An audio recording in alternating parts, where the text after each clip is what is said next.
Killer mods. The death of your guitar's value.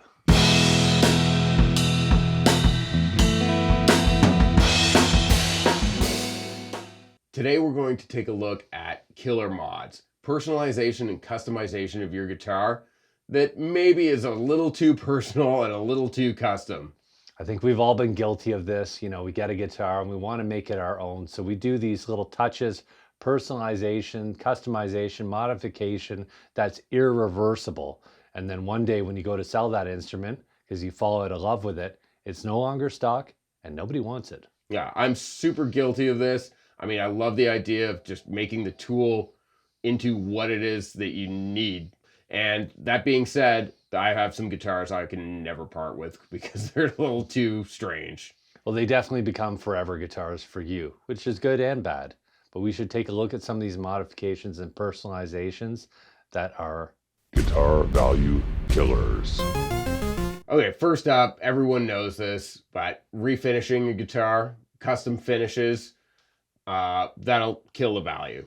Yeah, and you know, you see this a lot in the 70s and 80s. A lot of people were taking vintage Strats and vintage Tellys, Les Pauls, and they were sanding them down so they were all natural. And that's an absolute value killer. Yeah, sanding them down and then sometimes taking it too far. So I see a lot of these like old Strats and Tellys that are much thinner than they're supposed to be because they've gone through the finish and then some, right? Mm-hmm. So it's real, it's a Fender, but it's not the same body shape anymore. Beyond that though, even just changing the color of the paint. Yeah, and you know, the quality of refinishing is a big thing too with this. You know, you see a lot of DIY at home in the garage jobs, and those are usually pretty noticeable. And nobody really wants that. They don't want the vintage Strat that's been refinished in someone's garage and it's all bumpy and wavy and doesn't look right. It looks like a can of spray paint. Some of them are worse than a can. Sometimes there's a brush involved. We've definitely seen some old stuff that's the paint has gone on with a brush. Our tech was telling us a story about a 1960 P bass that he was working on where the owner had the Ozzy Osbourne Blizzard of Oz album cover airbrushed. Kind of cool. It's kind of cool. He said it was really well done. But, you know, there you go on a pre-CBS Fender bass. Probably not what everyone's looking for. Mm-hmm. But then again, with these mods, let's just, you know, if you can find the person that wants that 1960 with the Ozzy Osbourne album cover on it, well, great. You've made their day, certainly. Yeah, it could be perfect for that other one person living in a parallel universe with you. But as a whole, I would say, you know, with vintage instruments and even new instruments, if you start playing with the finish and modifying it, you're probably not going to get the same value out of your guitar as if you left it alone stock. Adjacent to finish issues, refinishing, is routing the instrument. This is a big thing, and there's so many different variations of how this can go wrong. Let's say you've got a 1954 or 56 Les Paul Gold Top, and you know it's 1976, and you want super distortions in it. Maybe you want 3 of them in it. You do need 3. You might need 3. For the time that, you know, I'm sure there's a number of those. But some of these routing jobs are also not very professional. You know, there's some screwdriver routing jobs or, you know, that type of thing. But some are professional, but still, you know, you know what's happened. You've taken this instrument and changed it into something else. You know, you see this with vintage Strats too, where people route a huge swimming pool to accommodate different pickups. Right. So you take the pick guard off and it's just hack job city.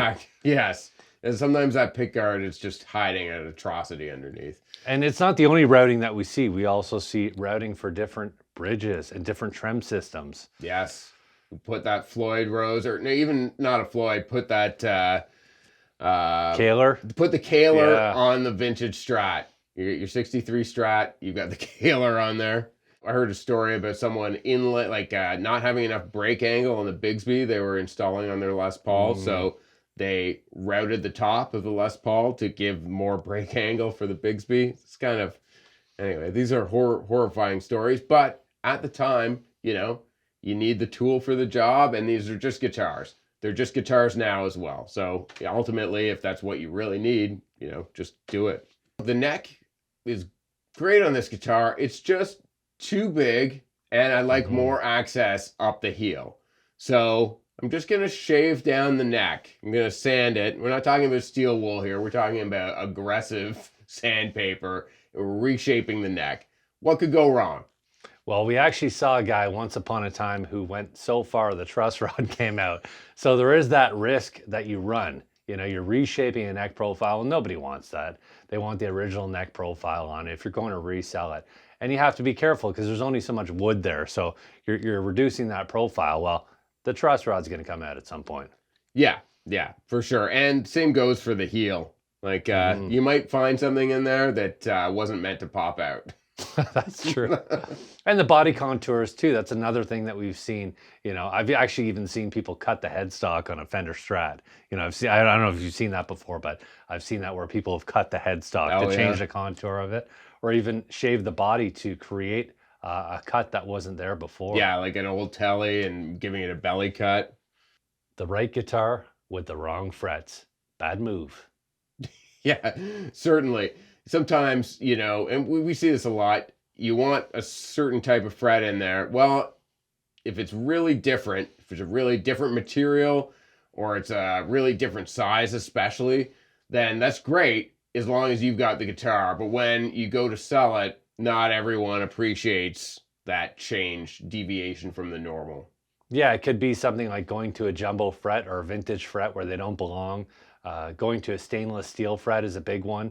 I mean, that's a huge modification for a lot of these instruments and kind of an expensive thing to do too. So if you have stainless steel frets on a vintage style guitar, just nobody really wants that. Not usually. You might find the person that does, because some people do love that. They love stainless on everything. I don't mind stainless steel frets. I really like them, but I don't know about it on every single guitar.